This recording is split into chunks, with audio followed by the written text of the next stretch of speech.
there's a lot of things you could say there.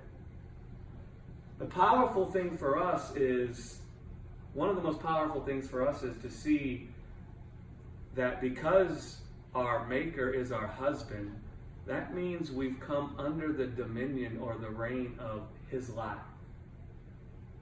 In ancient times, when a woman would marry a man, it meant that she was becoming one flesh with him, and then she was coming under the dominion of his livelihood and his standing in the community. Right? That means she lived and moved and had her being within the life he had in himself. Right? And her mind was filled with that life. Right? And she would walk around knowing that. Right? And that affected the way she thought. And I talked about this, I think, but the ladies know. Being married to your husband impacts your life. They impact your life. You don't have to agree with it or not. They just do. Right? I mean, there's lots of ways where Becky loves that I impact her life. But I guarantee you there's some ways where she's thinking, man, what the heck? Right? And I mean that in a funny way. I don't mean that in a negative way. Right? I'm trying to draw an example here. And for example, what I mean is that when we moved here and started the church, we didn't have no jobs. And we didn't start the church under someone's umbrella. God said, don't do that. Because if you start the church under someone's umbrella, you're going to be beholden to their doctrine. And I'm going to try to say a bunch of things from you that ain't none of them ever going to receive. And so you got to be outside of that. And you got to call the church Gospel Revolution. What? My dad, man, that poor guy, he was he grew up in like the hippie days. And revolution. I mean, that word was like echoing in his brain. He was like, that word's of the devil. All he could think about was rebellion. And, man, so it was just like a struggle for him at first. And so I tried to leave it, to get rid of. No, God's like, no, that's the name. That's the name. And so we were outside of any umbrella, so no income. So I had to live with my parents. Do you know what? Becky's life was impacted by that. She also had to live with my parents. Do you see what I'm saying? When I didn't have a house to live in, she also didn't have a house to live in. When she thought of her life, she also thought, I don't have a house to live in. I don't have an income. Right? In the same respect, when I worked at the secular company in Colorado, I made a lot of money. And we had a nice, big, huge house and nice cars, and we could go on anything. We had everything. That also impacted her life. Right? So do you see that dynamic? And so, man, the gospel wants us to introduce us. It's a declaration of our union to God. Just like at the end of performing the ceremony. Right? When Phil and Jody got married, at the end of it, I said, you may now kiss the bride. And then I announced them. Right? Yes. Husband and wife. Right. The gospel is the declaration of that. It's introducing you to your Maker as your husband. Right? And then you beginning to think of what it means. That you're married or joined in one with God.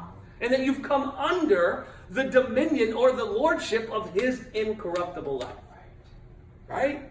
And as you keep fellowshipping with that truth, union, what did Lisa call it? I love that word, unioning. Unioning. I think I like it because I was all into the smurfing. Right? So the smurfing, anything with like the "ing" at the end of it. Unioning. As you walk through the earth, unioning with God and engaging with this union you have with God and talking with God about the life you share with him, and you find your mind renewed to the fact that his life is your life and not this world. He's the father of your life, not the world. Man, that does something on the inside of you. Yes. Right? Yeah. You start to walk on water.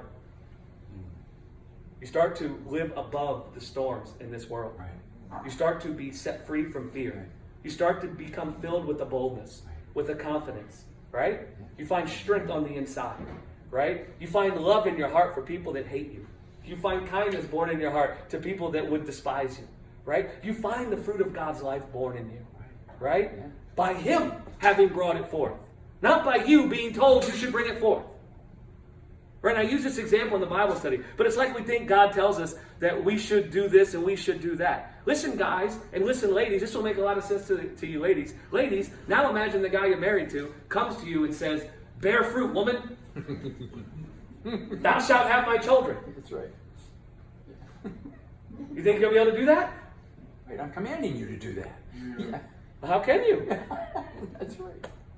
We don't think of it like that. No. Or if I chop off a branch of my satsuma tree and I throw it on the ground, Yeah. and I come out of it every day and tell that branch to start producing satsumas, you think that's going to work? No. Do you think me telling that satsuma, thou shalt bear satsumas, will be the power unto it bearing satsumas? But Jesus said we're the branch. I know. So now how can we say, God, come and tell us we should do it? Wow. That's not how God produces fruit, man. Yes, we will be fruitful, but the thing that matters is, how does that work? And we can't take our desire to be fruitful and our knowledge that it's good to bear the fruit of God's life and now say that we've been commanded to bring it forth. That's corrupt. Yes. Right? Absolutely. And so the gospel is trying to explain this dynamic.